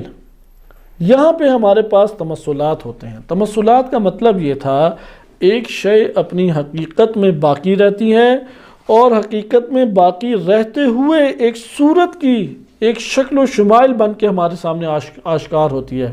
اسے کیا کہتے ہیں؟ تمثلات۔ اس لیے میں دوبارہ آپ کی خدمت میں ذکر کر دوں کہ حقیقت میں اپنی وہ شے باقی ہے، وہ حقیقت اپنی ترک نہیں کرتی۔ وہ پانی کے قطرات کی طرح نہیں ہے کہ نیچے آئے تو اب اوپر نہیں آئے، صحیح ہے؟ پانی کے قطرات کی طرح یہ تجافی نہیں ہے۔ حقیقت جو اوپر عالم عقل سے تعلق ہے فرشتوں کا، عالم برزخ سے نہیں یا عالم مثال سے نہیں، عالم عقل سے تعلق ہے۔ لیکن عالم عقل میں جو حقیقت ہے، اب وہاں سے تنزل کر کے جب فرشتہ آتا ہے اور آپ کو انسانی شکل میں یا کسی اور شکل میں دکھائی دیتا ہے تو یہ اس میں اس کی حقیقت تبدیل نہیں ہو گئی۔ صورت اس نے جو اختیار کی ہے وہ آپ کے خیال کی وجہ سے ایک صورت اس نے اختیار کی ہے، درست ہے؟ خیال نے آپ کے سامنے صورت کشی کر دی۔ تمثل عربی زبان میں کہتے ہی تصویر گری کو ہے، تصویر بنا دینا، صورت بنا دینا۔ خیال نے آپ کو اس سے مناسب صورت بنا دی، وہ اپنی حقیقت میں اسی طرح قائم ہے۔ ہمارے پاس در حقیقت دو چیزیں ایسی ہیں، کئی حقائق ہیں لیکن آپ دو پہلو لے لیں۔ انسان اپنے ارادے اور اختیار سے جو اعمال انجام دیتا ہے، یہ اعمال ایک انسانی نفس میں حقیقت بن جاتے ہیں، اور اس حقیقت کے بنیاد پہ خیال اس سے متناسب صورتیں ہمارے وجود میں پیدا کرتی رہتی ہے۔ اور ایک دفعہ ہمارے پاس فرشتہ ہے یا کوئی اور ذات ہے، حقائق ہیں، آپ نام دیتے ہیں حقائق، ابھی ہم ان کی طرف نہیں جاتے کیونکہ ہم اس پہلو کو یہ بھی دیکھیں اعمال کی، ہمارے بحث بھی آج اعمال کی طرف ہے، کیونکہ ایک طرف ہے عالم خیال منفصل، مثال منفصل کے حقائق، عالم قیامت کے حقائق، عالم ربوبی کے حقائق۔ ایک دفعہ یہ حقائق ہمارے پاس القاء کیے جاتے ہیں اور ایک صورت گری پیدا کرتے ہیں، صورت خیال و تمثل پیدا کرتے ہیں۔ تمثل یعنی وہ حقیقت اپنی جگہ باقی ہے لیکن میرے سامنے شکل و شمائل میں آشکار ہو رہی ہے۔ اور ایک دفعہ یہاں سے ہمارے اندر ڈالا جاتا ہے، جو باہر میں اعمال انجام دے رہا ہوں یہاں سے اندر میرے وارد ہوا، اور یہ جب وارد ہوا ہے تو خیال اس کو صورت بنا کے میرے سامنے پیش کر رہی ہے۔ بس ہر دو طرف سے ہمارے پاس آتی ہیں اشیاء اور وہ امور آتے ہیں، اور وہ امور صورت بن کے متمثل ہمارے سامنے ہوتے ہیں، شکل و شمال میں متمثل ہوتے ہیں۔ ان تمثلات کے ضمن میں ہی مکاشفہ ہے، مکاشفہ اسی طریقے سے ہوتا ہے۔ لہٰذا ممکن ہے مکاشفہ خواب میں ہو، ممکن ہے مکاشفہ بیداری میں ہو، ممکن ہے الہام آپ کو خواب میں دیا جائے، ممکن ہے الہام آپ کو بیداری میں ہو، ممکن ہے روئے صادقہ ہو، ممکن ہے روئے صادقہ نہ ہو۔ حتیٰ کہ وہ جو جھوٹے خواب آتے ہیں ان کی بھی وجوہات ہیں۔ ایسا نہیں ہے کہ جھوٹے خواب اضغاث و احلام جسے قرآن کریم نے کہا جس کی تعبیر کوئی نہیں ہو سکتی، اس کی بھی پیچھے وجوہات ہوتی ہیں۔ یہاں پہ ہمارے پاس اعمال سے کیا مراد ہے کہ تمثل اختیار کرتے ہیں۔ انسان جس عمل میں مشغول ہوتا ہے اس عمل کو جب وہ سو جاتا ہے یا جب وہ فارغ ہوتا ہے اور خیال کی دنیا کے حوالے ہوتا ہے، ہر دو صورتوں میں انسان کا جو عمل اس نے انجام دیا ہے خیال اسے صورت کشی کر کے پیش کر دیتی ہے۔ مثال کے طور پہ آپ نے ابھی یہ درس غور سے سنتے رہے یا کسی اور کام میں آپ مشغول رہے، اب آپ آ کے بیٹھیں گے، ایسا نہیں ہے کہ آپ کے ذہن کی فوراً توجہ کسی اور طرف چلی گئی، آپ کے ذہن میں وہی صورتیں آ رہی ہیں۔ مثلا اگر آپ کوئی گھر میں کام کر رہے تھے جسے کیلے لگانا ہے، ہتھوڑی پکڑی ہوئی ہے، اور 1-2 گھنٹے کام کرتے رہے، اب آپ آ کے بیٹھیں گے تو یہ اس عمل کی انجام دہی کی وجہ سے معلومات بھی آپ کے نفس میں وہی جا رہی ہیں، وہی معلومات آپ کے نفس کے اندر قوت خیال جسے خیال متصل کہتے ہیں وہ شکل و شمائل اس کے مطابق بنا دے گا۔ لیکن ہمارے پیش نظر ایک اور چیز ہے، اور وہ ہے کہ اعمال کا مسلسل تمثلات کو وجود دینا۔ جیسا ہوتا ہے نا کہ آپ نے گھاس لگائی زمین میں، بیج اس کے لگا دیے، اب وہ گھاس اگتی ہے پھر کاٹتے ہیں، پھر اگ جاتی ہے پھر کاٹتے ہیں، پھر اگ جاتی ہے پھر کاٹتے ہیں۔ اس طرح انسانی اعمال انسان کے وجود کے اندر گویا کہ بیج کی مانند ہیں، وہ کئی شکلیں پھر اختیار کرتے رہتے ہیں۔ لیکن ہمارے اعمال سے کیا مراد ہے؟ ملاقات۔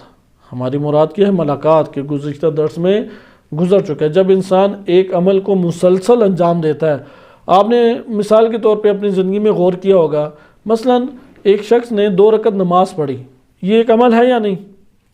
5 منٹ اس نے لگائے تھے، 5 منٹ کے بعد یہ عمل اس ظاہری دنیا کے اندر قائم ہے یا چلا گیا، ختم ہو گیا، ختم ہو گیا، عمل اس دنیا میں ختم ہو جاتا ہے۔ انسان بالآخر آپ حج کرنے گئے، آپ نے حج کے مراسم انجام دیے، طواف کیا، نماز طواف انجام دی، صفا مروہ میں سعی کی آپ نے، پھر طواف النساء مثلا انجام دیا، عمرہ اگر کر رہے ہیں، یا حج میں بھی اسی طریقے سے ہے، تو یہ عمل ختم ہو گیا حج کا۔ روزہ رکھا، روزے کا عمل ختم ہو گیا۔ اعمال اس دنیا میں ختم ہو جاتے ہیں، لیکن جب انسان کا نفس اپنے اعضاء و جوارح سے ایک عمل کو جنم دیتا ہے تو اسی وقت ایک اثر انسان کے اوپر قائم ہوتا ہے نفس کے اندر۔ جیسے ایک ضرب لگتی ہے تو ضرب تو ادھر لگ گئی نا، نفس کے اوپر کیا ہوتا ہے؟ ایک اثر قائم ہوتا ہے۔ وہ تکرار کرتا ہے تو اثر اور گہرا ہوتا ہے، تکرار کرتا ہے اثر گہرا ہوتا ہے۔ تکرار عمل سے وہ اثر ملکہ بن جاتا ہے۔ ملکہ جب بن جاتا ہے تو باسہولت ارادہ کریں تو وہ عمل صادر ہو جاتا ہے، ارادہ کرنے سے ہی وہ عمل صادر ہو جائے۔ مثلا ایک انسان طالب علم بنا 15 سال کی عمر میں یا 18 سال کی عمر میں، اس نے درس شروع کیے، پہلے 3-4 سال تو سخت لگیں گے، لیکن پھر وہ آہستہ آہستہ اس عمل تکراری عمل کی وجہ سے ملکہ پیدا کر گیا، اس لیے اسے درس میں بیٹھنا کوئی مشکل ہی نہیں ہے۔ لیکن ایک بندہ عام جاب کرتا ہے یا تجارت کرتا ہے یا کسی اور پیشے سے وابستہ ہے، اسے اس طرح درس میں بیٹھنے کا موقع نہیں ملتا، اس کے لیے سنگین ہے، مشکل ہے کئی گھنٹے بیٹھ کے ایک بات کو سنیں، غور و فکر مسلسل کرتا رہے۔ لیکن وہ اگر ہر روز اس عمل کو انجام دیتا ہے، اپنے اوقات نکال کے آدھا گھنٹہ مثلا 15 منٹ، ہر روز 15 منٹ بیٹھتا ہے، ایک عمل 2-3-4 تکراریں، عمل سے ملکہ بن جاتا ہے۔ یہ ملکات تمثل اختیار کرتے ہیں، لہٰذا قرآن کریم نے اس بات کو بیان کیا۔ اس لیے علامہ حسن زادہ عاملی رحمۃ اللہ علیہ اس بات کا تکرار کرتے ہیں کہ تم جو دیکھتے ہو وہ اپنے عمل کو ہی دیکھتے ہو، وہ کچھ اور نہیں ہے، کیونکہ وہ عمل اثر کی صورت میں منتقل ہو اور وہ اثر تمثل آپ کے سامنے کر رہا ہے۔ درست ہے؟ بس آپ کے سامنے اب پتہ لگا کہ تمثلات 2 طرح سے ہمارے پاس ہو رہے ہیں۔ ایک ہے اعمال کی صورت میں جو ملکات ہیں وہ ملکات تمثل کر رہے ہیں، اور ایک دفعہ حقائق تمثل کر رہے ہیں۔ میں آپ کے سامنے حقائق کی دنیا سے یہ واقعہ امام علی علیہ السلام کا بیان کرتا ہوں، اور اس کے اوپر ہم انشاءاللہ تعالیٰ اپنی گفتگو کا اختتام کریں گے، اور اس نقطے کو ہم لے لیں کہ ہمارے پاس انسانی اعمال جب تمثل کرتے ہیں تو ہم کہتے ہیں یہ تمثل وہی عمل ہے بذات خود۔ یہ تمثل کیا ہے؟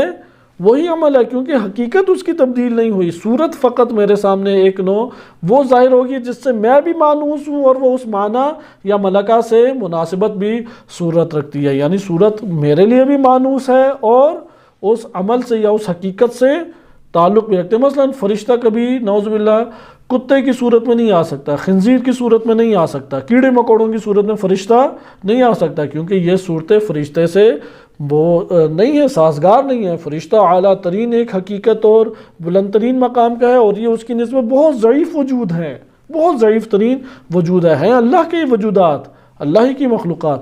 انشاءاللہ ہم یہ پڑھیں گے تمثل کر کون رہا ہے پیچھے سے، کوئی تو اس کو حرکت دیتا ہے قوت خیال کو، کسی نے تو قوت خیال کو خلق کیا، کسی نے تو قوت خیال میں قوت عطا کی، تو یہ ساری چیزوں کا اختتام اللہ تعالیٰ کی ذات پر ہوتا ہے۔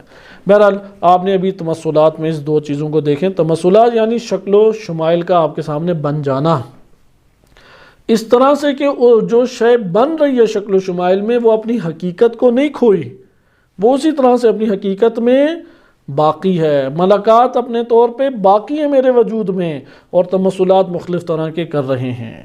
درست ہے؟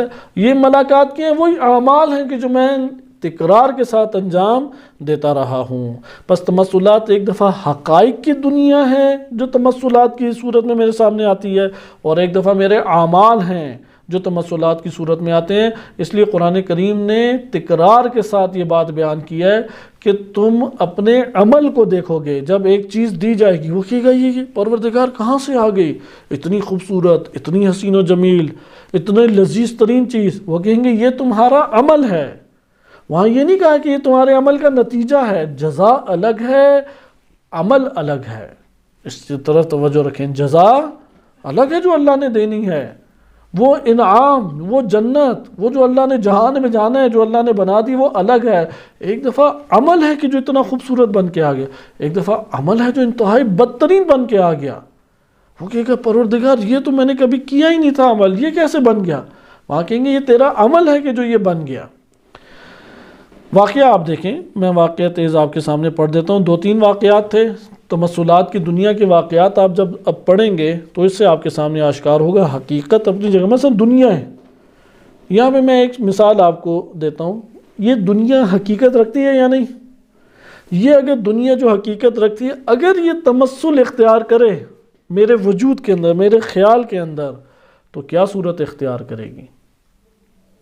کیونکہ ہم نے کیا پڑھا، صورت 2 خصوصیات کی مالک ہوگی جو قوت خیال بنائے گی۔ قوت خیال میرے اور آپ کے اختیار میں نہیں ہے کہ یہ بناؤ، وہ بنائے گی اپنے مطابق ہی۔ ہاں یہ اختیار میں کنٹرول کر لیں، کنٹرول کرنا میرے اختیار میں ہے، لیکن وہ کیا بنائے وہ میرے اختیار میں نہیں ہے۔ وہ کیا بنائے گی؟ 2 چیزیں، وہ صورت بنائیں گی جس سے میں مانوس ہوں، نمبر 2 وہ صورت بنائیں گی کہ جو اس حقیقت سے سازگار ہے۔ درست ہے؟ اس طرح سے بنائیں گی، میں بھی مانوس ہوں اور اس حقیقت سے سازگار ہے یا اس ملکہ سے سازگار ہے۔ آئے امیر المومنین علیہ السلام کا بحر الانوار جلد نمبر 70 صفحہ نمبر 84 میں علامہ مجلسی رحمۃ اللہ علیہ نے اس کا نام ہی یہ رکھا ہے کہ قال بن مکاشفات امیر المومنین علیہ السلام۔ یہ امیر المومنین علیہ السلام کی کیا ہیں؟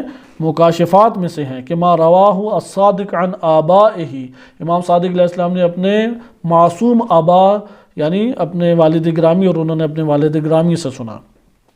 خود امام علی علیہ السلام نے یہ واقعہ بیان کیا ائمہ اطہار علیہ السلام کو، فرماتے ہیں انی کنت بفدک فی بعض حیطانہا، میں فدک میں تھا، کہ یہ فدق آپ جانتے ہیں خیبر میں آزاد ہوا 7 ہجری، اس کے بعد یہ نبی اکرم صلی اللہ علیہ وسلم اور جناب سیدہ سلام اللہ علیہ کے ہاتھ میں تھا، یہاں تک کہ خلیفہ اول نے ان سے یہ سلب کر لیا، لے لیا۔ تو تب تک امیر المومنین علیہ السلام بھی وہاں جا کے کھیتی باڑی کرتے، کام کرتے تھے۔ تو بیان کرتے ہیں کہ میں وہاں پہ بعض اس کے حصوں میں تھا، وقت صارت لفاطمہ تھا اذا انا بامرأۃ، کہ جناب سیدہ فاطمہ سلام اللہ علیہ کے لیے وہاں پہ یہ فدق منتقل ہوا، ان کے ہاتھ میں جب آ گیا جناب سیدہ سلام اللہ علیہ کے، تو امیر المومنین علیہ السلام نے بھی جا کے وہاں پہ کام کاج شروع کر دیا، اور وہاں پہ پھر مثلا کنویں کھودتے، کھیتی باڑی کرتے۔ تو وہ ذکر کرتے ہیں امیر المومنین علیہ السلام اذا انا بامرأۃ، میں وہاں کام کر رہا تھا، دوپہر کا وقت تھا، تنہائی کا عالم تھا، اچانک ایک خاتون سامنے آ گئی، قد حجمت علیہ، اور چڑھی جا رہی ہے میرے اوپر آ کے، وفی یدی مسحات، میرے ہاتھ میں مثلا کلہاڑا وغیرہ یا درانتی وغیرہ تھی، وانا اعمل بہا، اور میں اس سے اس حالت میں کام کر رہا ہوں، یعنی دھوپ کی تپش بھی ہے، پسینہ بھی نکل رہا ہے، تھکاوٹ کے آثار بھی ہیں، جسمانی زور بھی لگ رہا ہے۔ آپ مجھے بتائیں یہ تکلیف دہ ایک حالت ہے یا نہیں؟ مشقت امیز حالت ہے۔ تو امام فرماتے ہیں انا اعمل بہا فلما نظرت الیہا، میں نے اس خاتون کی طرف دیکھا، طار قلبی مما تداخلنی من جمالہا، تو اس کی خوبصورتی جو میرے وجود کے اندر داخل ہوئی، میرا قلب اور دل جو ہے وہ تو پرواز کرنے لگ گیا۔ طارا قلبی، اس کے جمال کو دیکھ کے ہی میرا قلب اس کی طرف کھنچا چلا جا رہا تھا، گویا کہ طارا قلبی یعنی پرواز کرنے سے مراد ہے کھنچا چلا جا رہا تھا جو اس کا جمال میرے وجود میں داخل ہوا۔ وَشَبَّهْتُهَا بِبُثَيْنَةٍ بنت عامر الجماحی، اور میں نے اس خاتون کی تشبیہ کس کے ذریعے کس کے دی کہ وہ جو میرے سامنے خاتون ظاہر ہوئی تھی وہ بثینہ بنت عامر الجماحی کی شکل میں تھی۔ بثینہ بنت عامر الجماحی یہ ایک قبیلہ ہے، قریش کا ایک قبیلہ ہے جماحیہ، اس کی خوبصورت ترین خاتون تھی۔ عربوں میں یہ اپنی خوبصورتی اور زیبائی کے اعتبار سے معروف تھی، بہت خوبصورت شمار ہوتی تھی۔ تو یہ جو خاتون ہے، کہتے ہیں کہ مجھے محسوس ہوا کہ گویا کہ وہ بثینہ بنت عامر الجماحی ہے۔ وَكَانَتْ مِنْ أَجْمَلِ نِسَاءِ قُرَيْش، کہ امام فرماتے ہیں کہ وہ قریش کی سب سے خوبصورت ترین خاتون تھی، خاتون میں سے تھی۔ فقالت لی، اس نے آ کے مجھے کہا، یبن ابی طالب، اے ابن ابی طالب، هل لك ان تزوجنی، کہ کیا ہو سکتا ہے کہ تم مجھ سے ازدواج کرو، شادی کرو، وَأُغْنِيَكَ عَنْ هَذِهِ الْمِسْحَاتِ، اور میں اس کلہاڑے درانتی اور ان چیزوں سے تمہیں مستغنی کر کے غنی اور امیر کر دوں گی، وَأَدُلَّكَ عَلَى خَزَائِنِ الْأَرْضِ، اور زمین کے خزانوں کی طرف تیری میں رہنمائی کروں گی، وَيَكُونَ لَكَ الْمُلْكُ بقیتا، اور وہ تجھے سلطنت دوں گی کہ جس میں تو ہمیشہ باقی رہے گا۔ فقلت لہا، امیر المومنین علیہ السلام فرماتے ہیں میں نے اسے کہا من انتی، تو کون ہے، حتی اخطبک من اہلکی، تو اپنا تعارف تو کرا تاکہ میں رشتہ بھیجوں تیرے گھر کی طرف، تیرے خانوادے کی طرف کہ تجھ سے ازدواج کریں۔ فقالت انا الدنیا، کہا کہ میں دنیا ہوں۔ فقلت له لها ارجعی، امام فرماتے ہیں میں نے اسے کہا کہ تو لوٹ جا، فطلبی زوجا غیری، میرے علاوہ کسی اور شوہر کو جا کے تلاش کر، فلست من شأنی، تو میری قدر و منزلت اور شان کے مطابق ہی نہیں ہے، میں کہاں اور تو کہاں، تو کس پست ترین مقام پہ اور میں کس بالا ترین مقام پہ۔ وَأَقْبَلْتُ عَلَى مِسْحَاتِي، اور میں اسی اپنے پسینے میں ڈوبے ہوئے دھوپ کی گرمی میں اپنے کلہاڑے اور درانتی کی طرف بڑھا۔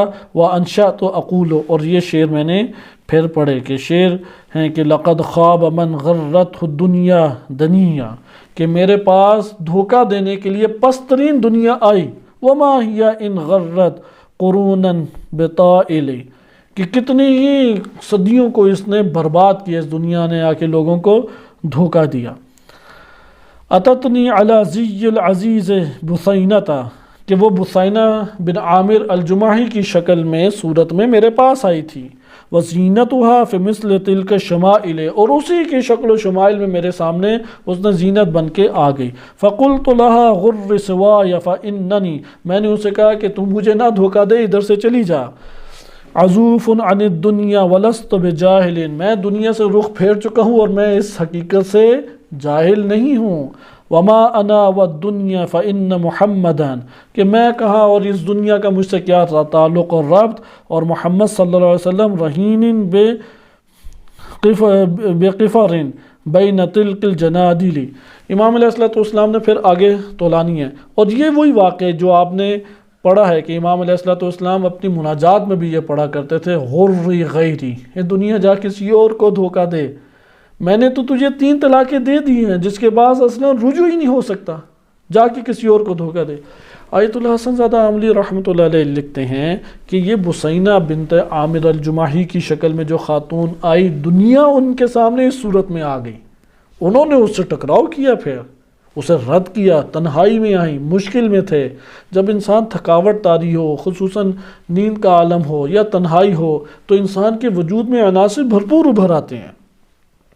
لہٰذا آپ نے ادھر دیکھا، یہ تو امیر المومنین علیہ السلام کی عظیم ذات تھی کہ ہم اصلاً مقایسہ ہی نہیں کسی اور کا کر سکتے، لیکن یہاں پہ اس طرح کی چیزوں کو ہم جان سکتے۔ مثلا روزے میں آپ کو کہتے ہیں کہ آج آپ کی دعوت ہے، بہترین ہم نے کھانا بنایا ہے، یا ایک بس گزرتی ہے جس میں گرمیوں کے روزے ہیں، آپ پیدل چل رہے ہیں اور اس بس کے اوپر بڑی سی تصویر ہے، ٹھنڈا پانی پیتا ہوا بندے کی تصویر ہے، وہ آپ کے ذہن میں کیسا ایک عکس بن جائے گا؟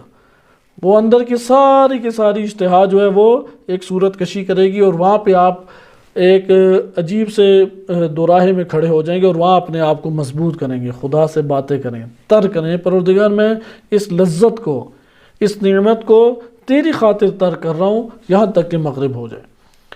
آخری میں صرف 2 لائنیں پڑھتا ہوں کہ حضرت عیسیٰ علیہ السلام کے پاس ہمارے ہاں ایک معروف کتاب ہے الزہد، پرانی کتابوں میں سے الکافی سے بھی پہلے کی یہ کتاب ہے۔ 2 لائنوں کا انہوں نے واقعہ ذکر کیا۔ حسین بن سعید احوازی کی امام صادق علیہ السلام فرماتے ہیں تمثلت الدنیا لعیسیٰ علیہ السلام، اب آپ اپنے خوابوں اور خیالوں پہ دقت کریں، کتنی مرتبہ دنیا آپ کے لیے بھی متمثل ہوئی ہے، پتہ ہی نہیں لگا کہ یہ صورت اچھا اس کی تھی، یہ تو فلاں شہوت کی وجہ سے تھی، یہ تو فلاں تقاضے کی وجہ سے تھی، یا کسی سے دشمنی ہے، اس کا چہرہ کبھی آئے گا، ساری اس کی برائیاں ذہن میں امڑ آئیں گی، آپ کہیں گے یار یہ برائیاں کون اتنی قبروں سے اٹھا کے لا رہا ہے کہ اصلاً میرے وجود میں اتنی اس کی برائیاں کبھی جمع بھی تھیں، 1 برائی 2 برائی 3 برائی بار بار قوت خیال پھینک رہی ہے، وہ اصل میں اس کے اندر ہے دشمنی کا انگیزہ، حقیقت ہے وہ نفرت کا انگیزہ، وہ انگیزہ نفرت و دشمنی ہے جو اس طرح اٹھا کے پھینک رہے ہیں۔ بہرحال امام صادق علیہ السلام فرماتے ہیں دنیا عیسیٰ علیہ السلام کے لیے متمثل ہوئی فی صورت امرات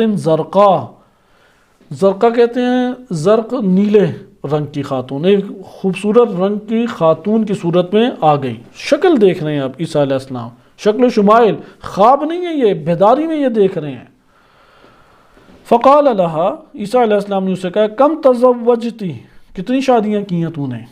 قالت کثیرن، بہت شادی. زرقہ بدنام اور بدکار خاتون کو بھی کہتے ہیں. ابن زرقہ اسی لیے کہا جاتا تھا، غالباً مروان کو کہتے تھے یا کس کے، کہ ماں ان کی بدکارہ تھی. تو یہاں پہ امراتن زرقہ ہے بدکار خاتون. تو کہا کہ کتنے تو نے نکاح رچائے ہیں؟ کہا قالت کثیراً، اس نے کہا کثیر. قال فکل طلقکی، تو سب نے تجھ کو طلاقیں دے دی؟ قالت بلا. کلن قتلت، انہوں نے طلاقیں نہیں دی، میں نے پکڑ کے قتل کیا انہیں میں کھینچ کے لاتی، آتے آتے آتے یہاں تک کہ ایسے چکر دیتی کہ قتل ہو جاتے، قتل کیا میں نے. قال ویح ازواجک الباقین، کہ ہلاکت ہو تیرے لیے بقیہ کے کیا ہے جو تیرے شوہر باقی ہیں. کیف لا یعتبرون بالماضین، وہ کیسے ماضی والوں سے عبرت حاصل کریں گے. قال وقال ابو عبداللہ، امام صادق علیہ السلام نے پھر یہاں سے بیان کیا. اب یہ عیسیٰ علیہ السلام کا مکالمہ ہے. دنیا ان کے سامنے کیسی ہے؟ ایک بدکارہ خاتون آیا، یعنی آپ یہ کہہ لیں کہ ایک خاتون کہ جس کے اپنے خد و خال آشکار ہیں، یعنی نیم برہنہ خاتون جس کی وجہ سے مرد اس کی طرف رغبت اختیار کرے، اور بدکاری کی وہ آ کے اپنی طرف اس کو کھینچ رہی ہے. عیسیٰ علیہ السلام نے کہا کہ کیا تو کتنوں کو اپنے گرفتار کر چکی؟ کہا کثیر کو گرفتار کیا میں نے. کہا کہ کہاں گئے وہ؟ کہا کہ ہلاک ہو گئے. کہا جو باقی تیرے شوہر ہیں جنہیں تو نے پکڑا ہوا ہے، کہا انہوں نے ماضی سے کہاں عبرت لینی ہے، وہ بھی ہلاک ہی ہوں گے، قتل ہوں گے وہ. یا امام صادق علیہ السلام نے اپنا کلام تبدیل کیا اور فرماتے ہیں مثل الدنیا کمثل البحر المالح، کہ دنیا کی مثال جو ہے وہ اسی طرح سے مالح، ملاحہ جو ہے ایک نمکین پانی کو بھی کہتے ہیں، صحیح ہے، یا ملاحہ کہتے ہیں کہ ایک چیز جو نگلتی چلی جائے، انسان کو اپنی طرف کھینچتی ہوئی چلی جائے، یعنی جس کا ٹیسٹ جو ہے نا تبدیل شدہ ہو. کہ امام فرماتے ہیں کہ آپ نے سمندر دیکھو نمکین ہوتا ہے، نمکین پانی کی مانند ہے سمندر کا پانی. قم میں الحمدللہ یہ والا تجربہ طلاب کر سکتے ہیں. پیاس آپ کو لگی ہو تو آپ نلکے کا پانی پئیں، کیونکہ ادھر نمکین پانی آتا ہے، پیاس بجھ جاتی ہے. فرماتے ہیں امام صادق علیہ السلام دنیا کی مثال سمندر کے پانی کی سی ہے. کلما شرب العطشان منہ، جتنا وہ پیاسا پانی پیتا چلا جائے گا، ازداد عطشا، اس کی پیاس بڑھتی چلی جائے گی، حتی یقتلہ، یہاں تک کہ یہی پی پی کے وہ اسے قتل کر دے گی پیاس اسے. وصلی اللہ علی سیدنا محمد وآلہ طاہرین.